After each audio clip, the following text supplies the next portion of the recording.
ಕಡೆಗಿದೆ, ಕೂದಲಿನಲ್ಲಿಯೂ ಇದೆ. ಅತ್ಯಂತ ಅಶಕ್ತವಾದ ವಸ್ತು ಅಂದರೆ ಕೂದಲು. ಕೇವಲ ಎಲ್ಲರೂ ಅದಕ್ಕೆ ಶೃಂಗಾರ ಮಾಡಿಕೊಳ್ತಾರೆ, ಎಣ್ಣೆ ಹಚ್ಚುತ್ತಾರೆ, ಹಿಕ್ಕುತ್ತಾರೆ, ಅಲಂಕಾರ ಮಾಡಿಕೊಳ್ತಾರೆ, ಕನ್ನಡಿಯಲ್ಲಿ ನೋಡ್ತಾರೆ, ಅಷ್ಟೆಲ್ಲ ಮಾಡ್ತಾರೆ. ಯಾಕೆಂದ್ರೆ ಅದೊಂದೇ ಮಾಡ್ಲಿಕ್ಕೆ ಬರೋದು, ಇನ್ನೇನು ಮಾಡ್ಲಿಕ್ಕೆ ಬರೋದೇ ಇಲ್ಲ ಅದರಿಂದ. ಎಣ್ಣೆ ಹಚ್ಚಬೇಕು, ಹಿಕ್ಕಬೇಕು, ಕನ್ನಡಿ ಮುಂದೆ 4 ತಾಸು ನಿಲ್ಲಬೇಕು, ಫೋಟೋ ತಕ್ಕೊಳ್ಬೇಕು, ನಾನು ಬಹಳ ಚೆನ್ನಾಗಿದ್ದೇನೆ ಅಂತ. ಅನಿವಾರ್ಯ ಕಾರಣಗಳಿಂದ ಅದು ದೈವೇಚ್ಛೆಯಿಂದ ಕೂದಲೆಲ್ಲ ಹೋಗಿರ್ತದೆ, ಎಲ್ಲಿಯೋ ಒಂದು 2 ಕಡೆಗೆ ಉಳಿದಿರ್ತದೆ. ಅದನ್ನೇ ಎಲ್ಲ ಕಡೆಗೆ ಸರ್ವತೋಮುಖ,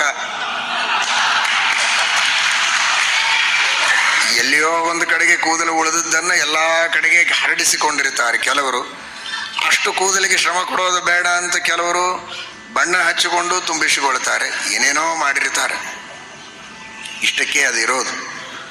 ಆ ಕೂದಲಿನಿಂದ ನಾನೇನೋ ಎತ್ತಿ ಬಿಡ್ತೇನೆ, ಯಾರನ್ನೋ ಹೊಡೆದು ಬಿಡ್ತೇನೆ ಅಲ್ಲ, ದುರ್ವಾಸರು ತಮ್ಮ ಜಟ ಅಪ್ಪಳಿಸಿ ಏನೇನೋ ಮಾಡ್ತಾರೆ, ಅದು ಬೇರೆ. ಆದರೆ ಸಾಮಾನ್ಯರಿಗೆ ಅಂತಹ ಯೋಗ್ಯತೆ ಇಲ್ಲ, ಅದು ಅಶಕ್ತವಾದ ವಸ್ತು. ಆದರೆ ಕೃಷ್ಣ ಕೇಶೋಹಿ ಯಾದವ, ಮೂಲರೂಪಿಯಾದಂತಹ ಪರಮಾತ್ಮನ ಒಂದೇ ಒಂದು ಕೂದಲು, ಕಪ್ಪು ಕೂದಲು, ಕೃಷ್ಣ ಕೇಶ, ಅದೇ ಶ್ರೀಕೃಷ್ಣ ಪರಮಾತ್ಮ. ಕೃಷ್ಣ ಅಂದ್ರೆ ಏನಲ್ಲ, ಕೃಷ್ಣ ಕೇಶ, ಮೂಲರೂಪಿಯಾದ ಪರಮಾತ್ಮನ ಒಂದು ಕಪ್ಪು ಕೂದಲು, ಅದೇ ಕೃಷ್ಣ. ಏನು ಮಾಡಿಲ್ಲ ಕೃಷ್ಣ, ಆ ಒಂದೇ ಒಂದು ಕೂದಲು ಎಷ್ಟು ಅಸುರರನ್ನ ಸಂಹಾರ ಮಾಡಿದೆ. ಪೂತನೆಯ ಸಂಹಾರ ಮಾಡಿದ್ದು ಕೂದಲು. ಹಾಗೆ ತಿಳಿದುಕೊಳ್ಳಿ ನೀವು, ಒಂದು ಕಪ್ಪು ಕೂದಲು ಕೃಷ್ಣ ಕೇಶ, ಆ ಒಂದೇ ಒಂದು ಕಪ್ಪು ಕೂದಲು ಕೃಷ್ಣ ಕೇಶ, ಅವನೇ ಹಾಲು ಕುಡಿದದ್ದು, ವಿಷ ಜೀರ್ಣಿಸಿಕೊಂಡದ್ದು, ಅರ್ಥಾತ್ ಅದನ್ನು ನಿರ್ವೀರ್ಯ ಮಾಡಿದ್ದು, ಪೂತನೆಯನ್ನ ಸಂಹಾರ ಮಾಡಿದ್ದು, ತೃಣಾವರ್ತ, ಶಕಟಾಸುರ, ಅರಿಷ್ಟಾಸುರ, ವತ್ಸಾಸುರ, ವ್ಯೋಮಾಸುರ ಎಲ್ಲರನ್ನ ಸಂಹಾರ ಮಾಡಿದ್ದು ಒಂದೇ ಒಂದು ಕಪ್ಪು ಕೂದಲು. ಒಂದೊಂದು ಬಾರಿ 23 ಅಕ್ಷೋಹಿಣಿ ಸೈನ್ಯವನ್ನು ಕಳೆದುಕೊಂಡು ಬಂದ ಜರಾಸಂಧನನ್ನ ಒಂದು ಚೂರು ಹಿಂದೆ ಮುಂದೆ ನೋಡದಂತೆ ಸೋಲಿಸಿದ್ದು, ಭೀಮಸೇನ ದೇವರ ಮೂಲಕ ಎದುರಿಗೆ ನಿಂತು ಸಂಹಾರ ಮಾಡಿಸಿದ್ದು ಅದೇ ಕಪ್ಪು ಕೂದಲು ಕೃಷ್ಣ ಕೇಶ. ಹಾಗಾದರೆ ಕೇಶ ನೋಡಿ, ಸರ್ವತೋಮುಖ ಅನ್ನೋದು ಸ್ಪಷ್ಟ ಆಯ್ತಲ್ವಾ? ಕೃಷ್ಣ ಕೇಶ, ಕೃಷ್ಣ. ಹಾಲು ಕುಡಿದದ್ದು ಯಾರು? ಕೃಷ್ಣ. ಕೂದಲಿಗೆ ಹಾಲು ಕುಡಿಲಿಕ್ಕೆ ಬರುತ್ತಾ? ಬರೋದಿಲ್ಲ. ಹಾಗಾದ್ರೆ ಏನಾಯ್ತು? ಕೂದಲಿಗೂ ಮುಖದ ಪೂರ್ಣ ಶಕ್ತಿ ಇದೆ. ಮುಖದಲ್ಲಿ ಏನೇನಿದೆ? ಕಣ್ಣಿದೆ, ಕಿವಿ ಇದೆ, ಮೂಗಿದೆ, ಬಾಯಿ ಇದೆ, ಎಲ್ಲ ಇದೆ ಅಲ್ವಾ? ಹಾಗಾದರೆ ಆ ಮುಖದಿಂದ ಮಾಡಬಹುದಾದ ಕ್ಷೀರಪಾನವನ್ನು ಕೂದಲಿನಿಂದ ಮಾಡಿದ್ದಾನೆ ಅಲ್ಲ, ಮುಖದಿಂದಲೇ ಮಾಡಿದ್ದಾನಲ್ಲ ಕೃಷ್ಣ. ಕೃಷ್ಣ ಮಾಡಿದ್ದಾನೆ, ಕೃಷ್ಣನೇ ಕೂದಲಲ್ವಾ?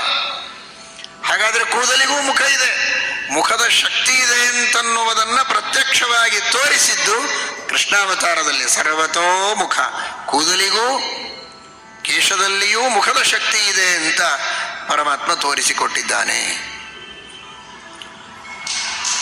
ಹಾಲು ಕುಡಿದ, ಓಡಾಡಿದ, ಗೋವರ್ಧನ ಪರ್ವತವನ್ನು ಎತ್ತಿದ, ಕೈಗೆ ಇರುವ ಶಕ್ತಿ, ಪರ್ವತವನ್ನು ಎತ್ತುವ ಶಕ್ತಿ ಕೂದಲಿಗೆ ಇದೆ.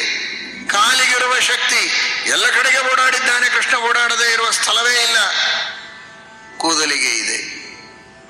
ಎಷ್ಟು ಓಡಿದರೂ ಕಾಲಯವನಿಗೆ ಸಿಗದೇ ಇರುವಷ್ಟು ಓಡಿ ತೋರಿಸಿದ್ದಾನೆ. ಅಂಥ ರನ್ನಿಂಗ್ ರೇಸ್ ಮಾಡಿದ್ದಾನೆ ಪರಮಾತ್ಮ, ಸಿಕ್ಕೇ ಇಲ್ಲ ಕೊನೆಗೂ. ಅವನು ಸುಟ್ಟ ಮೇಲೆ ಬೂದಿ ನೋಡಿ ಅನುಗ್ರಹ ಮಾಡಲಿಕ್ಕೆ ಬಂದ ಮುಚುಕುಂದನಿಗೆ, ಕಾಲಯವನಿಗೆ ಅಲ್ಲ.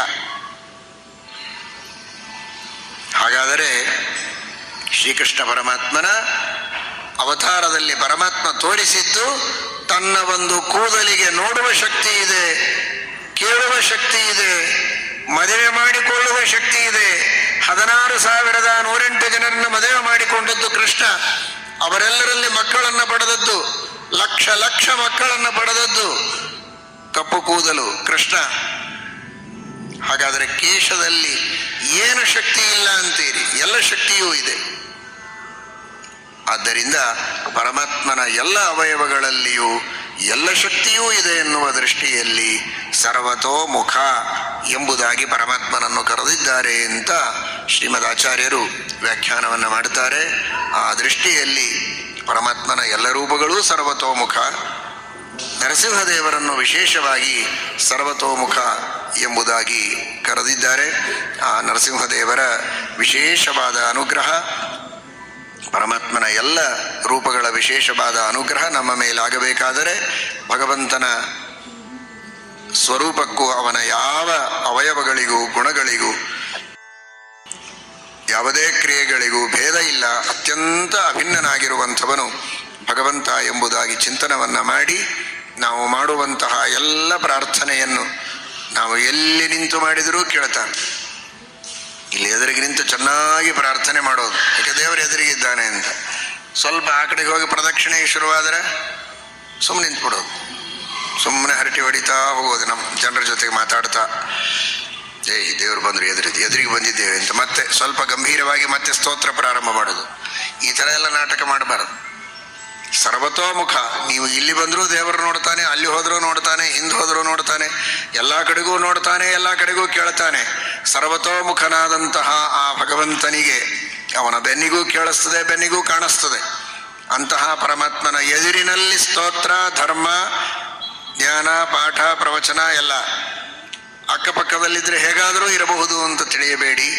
ಎಲ್ಲಿದ್ದರೂ ಭಗವಂತ ನೋಡ್ತಾನೆ, ಎಲ್ಲಿದ್ದರೂ ಕೇಳ್ತಾನೆ ಎನ್ನುವ ದೃಷ್ಟಿಯಲ್ಲಿ ಆ ಭಗವಂತನ ವಿಶೇಷವಾದ ಸೇವೆಯನ್ನು ಮಾಡಿ ಅವನ ಅನುಗ್ರಹವನ್ನು ಪಡೆಯಬೇಕು ಎಂಬುದಾಗಿ ತಿಳಿಸಿದ್ದಾರೆ. ಹರಯೇ ನಮಃ. ಶ್ರೀಕೃಷ್ಣ ಅರ್ಪಣಮಸ್ತು.